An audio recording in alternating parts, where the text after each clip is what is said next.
That's the wrong title.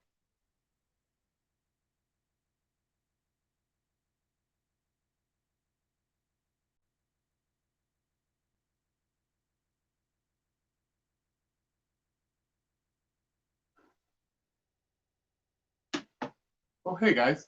Welcome to Tea with Taylor, guys. Just as usual, trying to find us on Facebook so I can keep up with the comments. Uh, and I'm a technological grandma.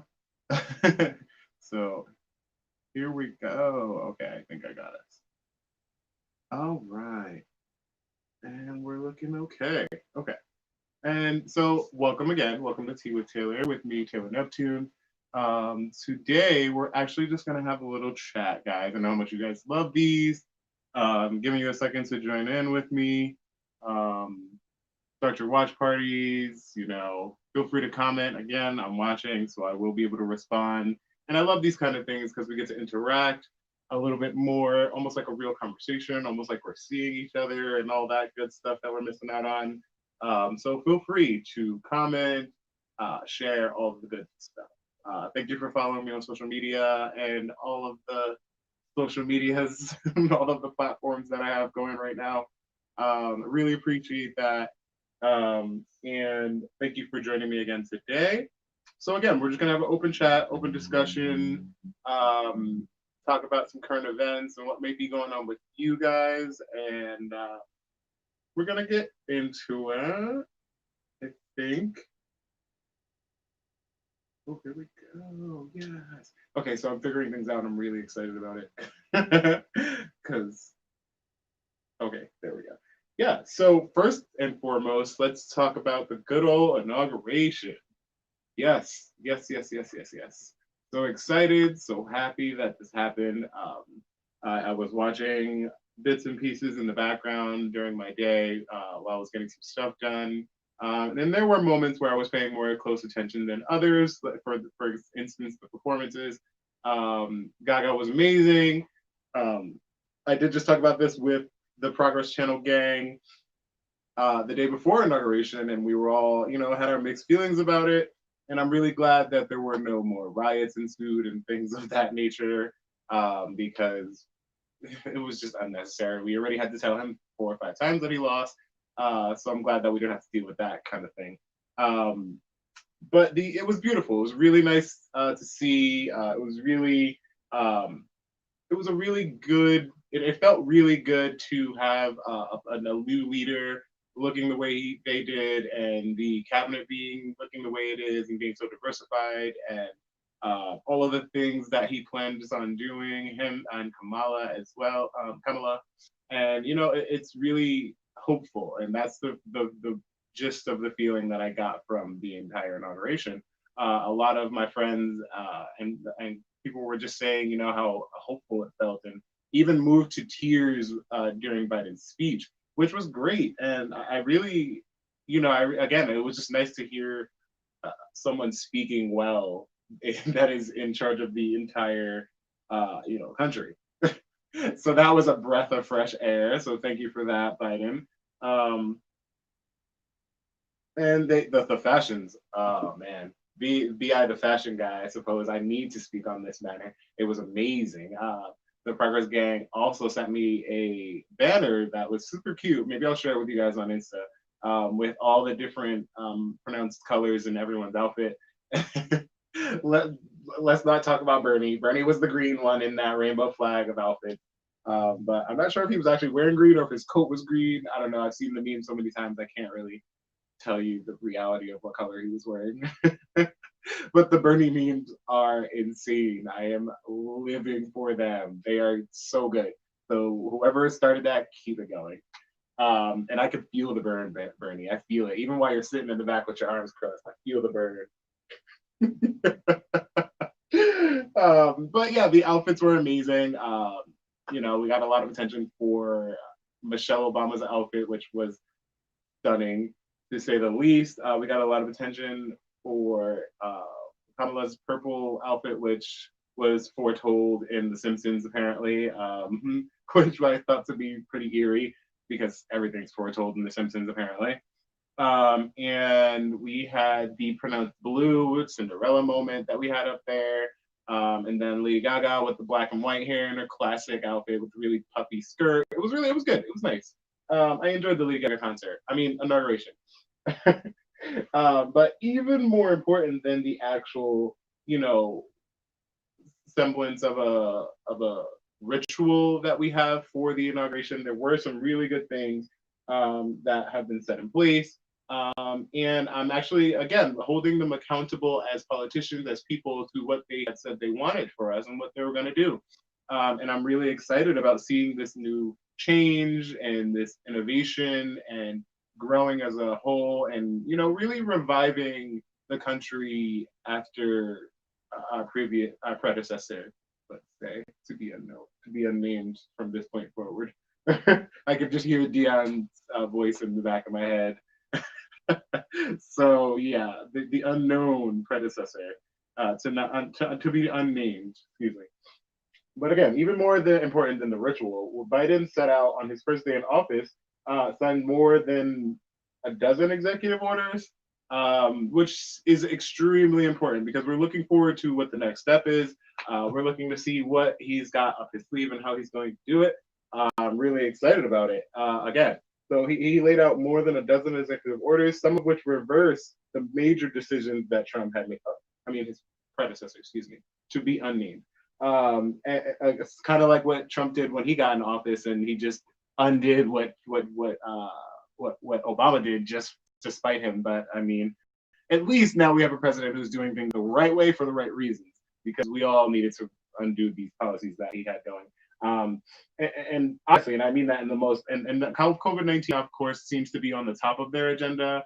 I did catch most of the press conference towards the end of the inauguration, and they were using a conference room that had never been used, which was hilarious to me during the entire predecessor's stay in the office. So they're using a brand new, spanking new conference room, getting things going. Got over 12 executive orders being put into play. Actually, I want to say there were 17 executive orders put into play. And then again, COVID seems to be on top of their list, which is good because it is the most prevalent and it is still the most unknown.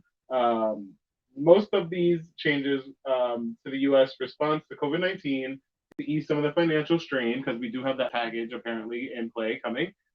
Then we have other executive actions directly targeting to undo Trump's immigration and environment and census and regulatory changes. And as I said, the immigration one is a really big one, and undoing just a lot of things that were unnecessarily made from the predecessor. He, in a direct quote, Biden was said, "I thought there's no time to wait. Get to work immediately," he said, which is so nice to hear because we are in dire straits right now as a country. So I'm glad he's getting to work. I'm glad he's putting these things into motion. He signed 3 executive orders in the presence of reporters during the inauguration, actually, implementing a mask mandate on federal property, increasing support for the undeserved communities, and rejoining the Paris Climate Accord. You guys can look up the Paris Climate Accord. I'm not quite versed in all of the things that included in the Paris Climate Accord, so I'm not even gonna bring that to your attention too much. But it is very important in the climate change that we're experiencing. So it is worth a look. If you do know a lot about it and you're an expert, let me know in the comments. I'll be glad to read it out loud for everyone. But yeah, at the request of Joe Biden, the Department of Education on Thursday extended the already nearly year-long pause on student loan payments as well.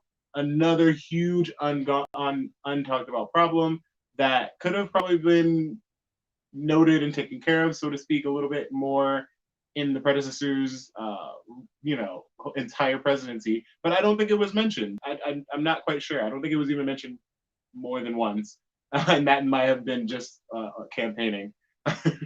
So again, it's something we talked about here on Tea with Taylor. Student loan debt is a major problem.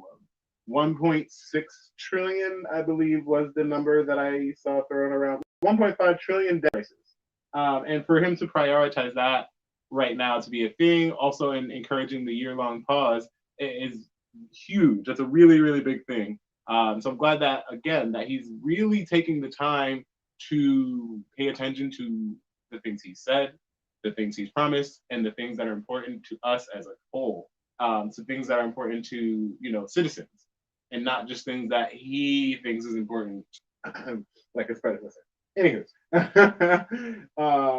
so payments through September, allowing the new administration to begin delivering on its campaign to promise and prioritize addressing the $1.5 trillion debt. The department issued a forbearance extension on federal student loans as well. His first day in office, again, it's 17 executive orders. This is extremely impressive to me. And it just goes to show how progressive and how things are going to be, hopefully, for this upcoming year, upcoming presidency. So again, this was a direct quote. Borrowers of all ages are often faced with tough trade-off between making their student loan payment, investing in long-term financial future, or paying their bills. The Biden administration wrote in a statement that the pandemic has only increased the economic hardship of millions of Americans who have student loan debt.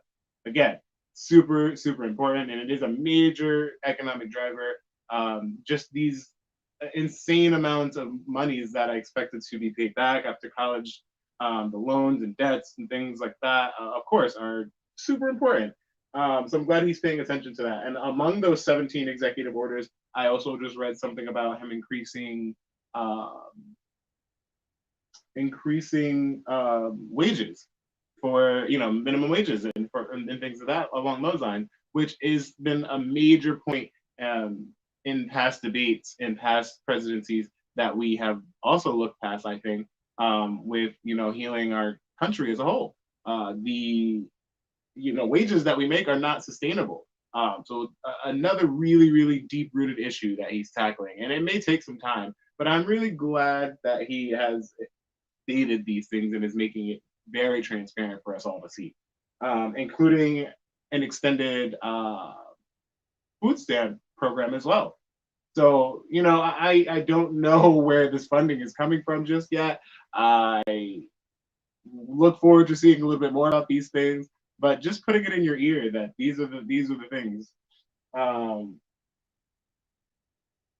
And getting back to COVID a little bit, again, that is top on their list, but getting back to that, right now we have 96 million cases worldwide. Ken Barber says, I want to know where you got that shirt. Ken, I shop in the same places all the time.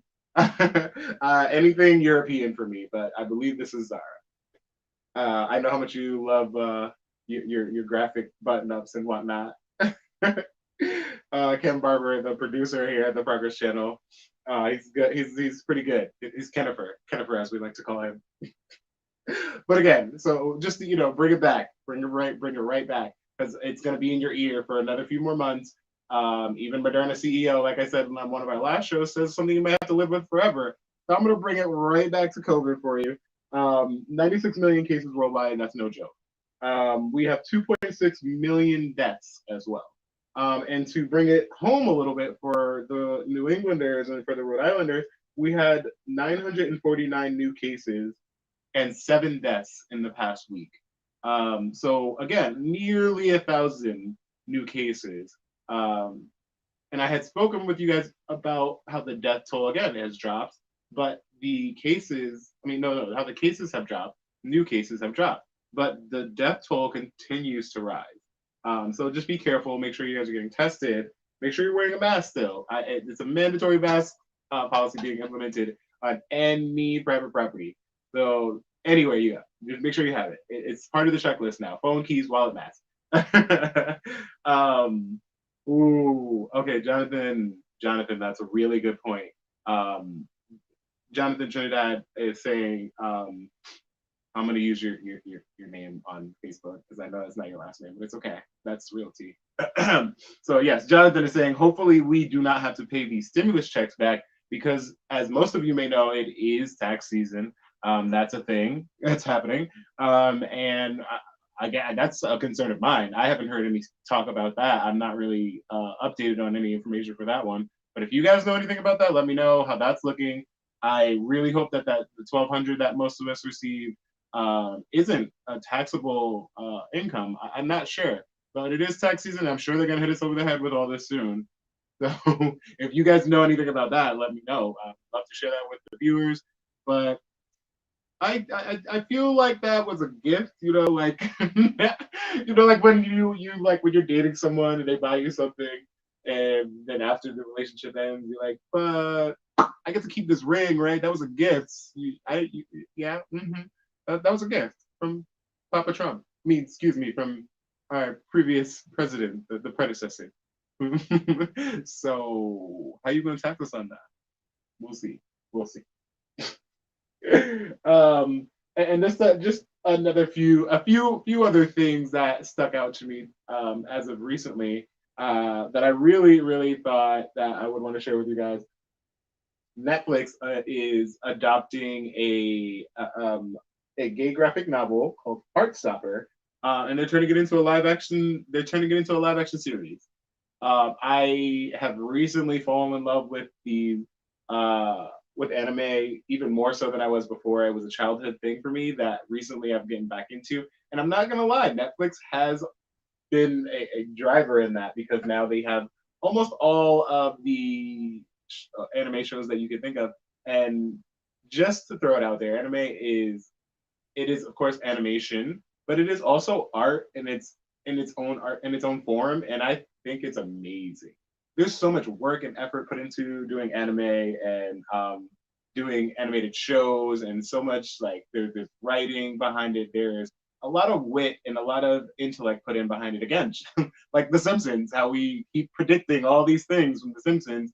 Not sure if that was an intentional thing for them, but it's happening. It's eerie how accurate it is. Chris Martin here at the Progress gang and the Progress Channel gang has drawn my attention to this in a way that I was not even aware that I was interested in. Watching Simpsons clips for like 20 minutes, not gonna lie.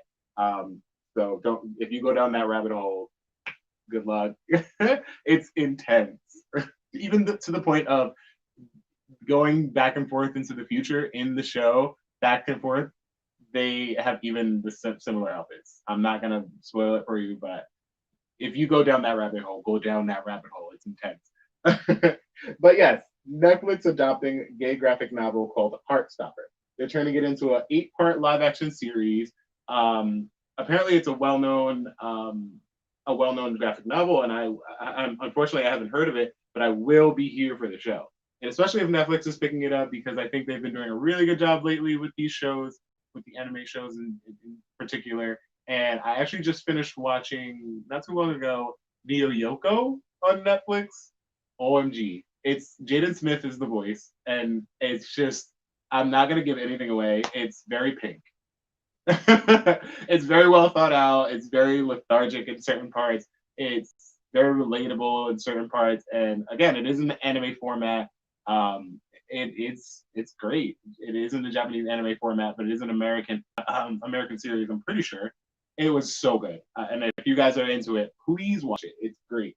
Um, you another thing in television and entertainment right now, just because I know you guys are probably home, a little bit more than usual as of lately. Um, for me, for sure, I've just been home, with a new job, working from home, with everything else, just being home. So finding and getting in touch with myself and learning all of the things that I love to do creatively to keep me occupied. It's been really interesting. Yeah. So another thing I want to share, Wonder Woman, the new Wonder Woman movie, so good. I don't know if you guys are into that. Again, I'm super into Marvel, DC, all the superhero films. I may have even referred to myself as the biracial Superman a couple of times, whatever, no biggie. Nothing to worry about. But yeah, the new Wonder Woman, 1989.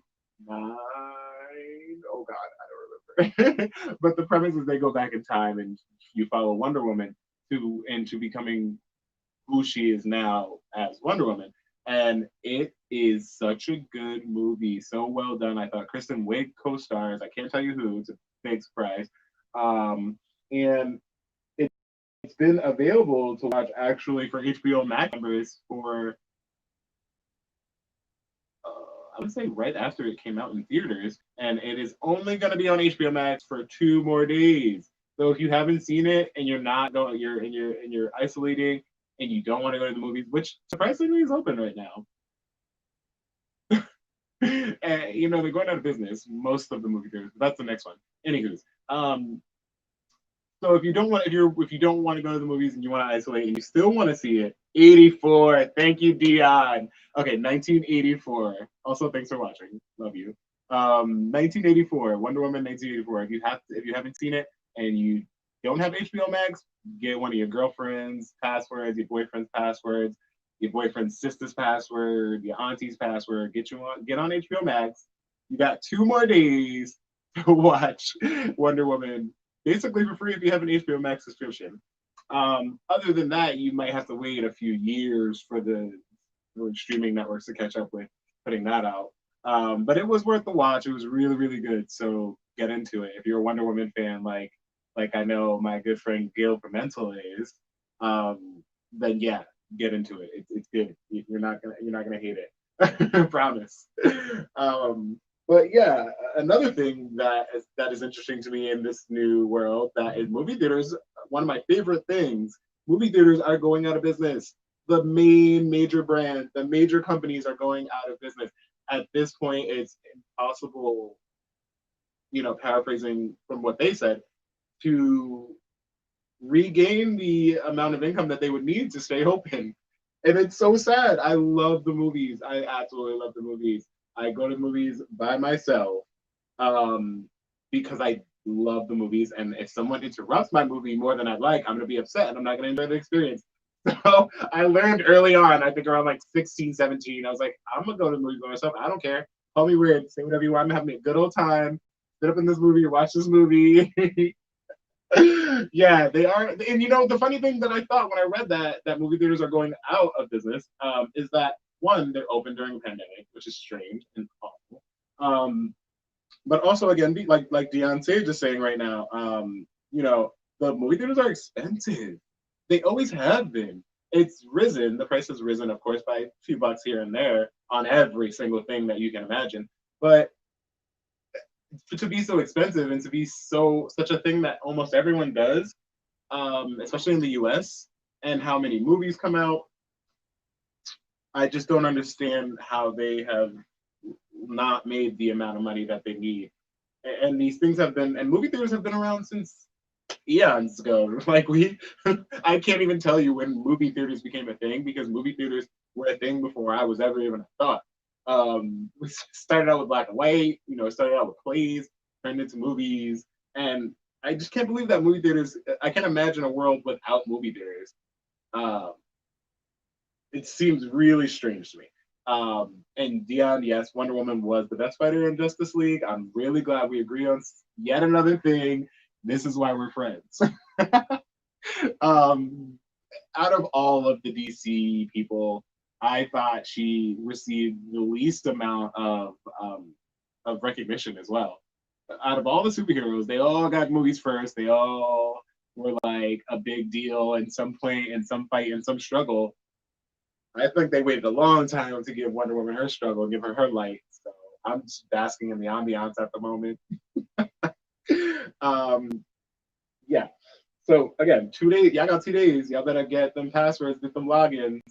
But I just don't understand how the movie theaters are going out of business. Dion is going off in the comment section talking. We've never met. Absolutely right. I don't even know. Who are you? What?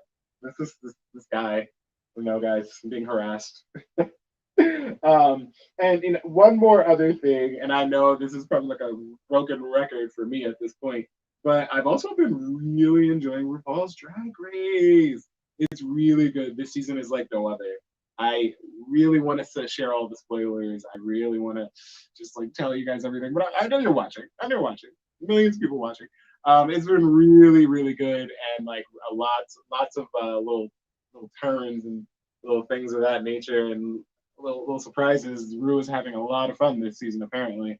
Um, but we just got news recently that RuPaul's Drag Race Australia, I believe, is coming soon. So looking forward to that. See some queens in Australia. Um, if they don't have Courtney Act be the judge or a part of this, I am going to be extremely upset. And if you guys don't know who Courtney Act is, then I'm already upset. But Courtney Act, I believe, was the only Australian drag race contestant that I can think of that I really liked. Always serving looks. Courtney Act came through, and even after the fact that Courtney Act didn't win, still come through with the looks, still doing like their damn thing. And if Brooklyn Heights can be the judge in Canada's drag race after what I would call a very momentary spotlight on Drag Race, then excuse me, Courtney Act needs to be a part of Australia Drag Race. And I'm gonna leave that there, right there, with y'all. Flip it and reverse it. Send that to RuPaul. Dot dot dot. But if Courtney Act's not a part of it, I'm gonna be upset. That's just underusing your talent. And I feel very strongly about underusing talent. Um, but yeah, I'm gonna leave you guys with that today. I think that's pretty much all I have to share with you guys today. That's unfortunate, because I'm enjoying having this little conversation. It's a lot of fun. But yeah, just make sure you're being vigilant again with the inauguration and with having the new president and all the things of that nature. Make sure you're being vigilant. Now is the time, more than ever, to make sure you're on top of things, so to speak. And that's coming from me learning to do the same for me. Right now is like no other, and we're all adapting, we're all learning. So like jump on that wave and make sure you're not getting left behind. Um, that's all. That's really all the advice I could really give, and to hold these politicians accountable. I'm really excited to see this diverse crowd of people and these elected officials that Biden and Harris are hiring, and it's really beautiful to see, and it is a change that we need. But again, it is change, and whenever something changes or whenever we do something new, there is room for error. We are human, so we're going to accept that. We're going to accept that room for error. There's a small marginalized room for error. We've been dealing with a large error, a large margin of error lately, so it'll seem like less, even more so because of that comparison. So bear with them, but also hold them accountable. Um, and I'm looking forward to this healing. So again, I'm going to tell you guys, like I always do, make sure you're being good to yourselves and make sure you're loving yourself like no other. Thank you so much for joining me today, guys, for spilling the tea with me. And Monday, we have a really, really good show. I can't wait to join you back here with a special guest. Look forward to that. Keep watch, follow on social media so you can see. And again, not get left behind. And it'll be a good one, I think. So thank you guys and enjoy the rest of your night. Later.